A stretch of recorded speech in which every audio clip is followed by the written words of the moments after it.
মাননীয় প্রধানমন্ত্রী আমাকে দায়িত্ব দিয়েছেন। এখানে প্রশাসক হিসাবে আমি জনগণের সহযোগিতা চাই। জনগণের সহযোগিতা নিয়ে একটি বসবাসযোগ্য একটি ঢাকা গড়ে তুলতে চাই। এই ব্যাপারেও আপনারা আমাকে সহযোগিতা করবেন ইনশাআল্লাহ।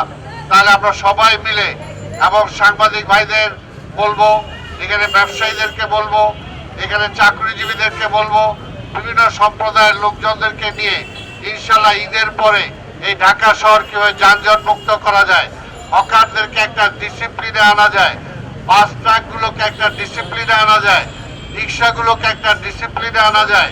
এই জন্য সবাইকে নিয়ে আমরা বসবো, বসে সবার মতামত নিয়েই আমরা ইনশাল্লাহ সেটা করার জন্য চেষ্টা করব।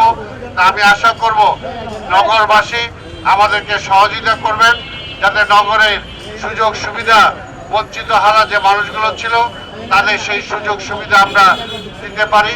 এবং বৃষ্টি শুরু হয়ে গেছে, আমাদেরকে বলবো, গতকালকে বৃষ্টি হয়েছে, যে কোনো সময় বৃষ্টি হতে পারে। কাজে আমরা যাতে আমাদের নিজের আঙ্গিনাগুলো পরিষ্কার রাখি, নিজের ড্রেনগুলো পরিষ্কার রাখি। আর একটা ব্যাপারে সিটি কর্পোরেশনকে পরিষ্কার নির্দেশ দেওয়া হয়েছে, দুইটা ব্যাপারে কোনো আপোষ নাই। একটা হলো পরিচ্ছন্নতা পরিচ্ছন্ন করতেই হবে, প্রতিদিনের ময়লা প্রতিদিন নিতে হবে।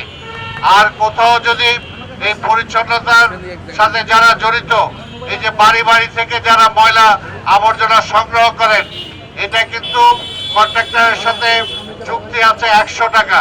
100 টাকার বেশি যদি কোনো কন্ট্রাক্টর নেয় তাহলে কিন্তু তার লাইসেন্স বাতিল হয়ে যাবে।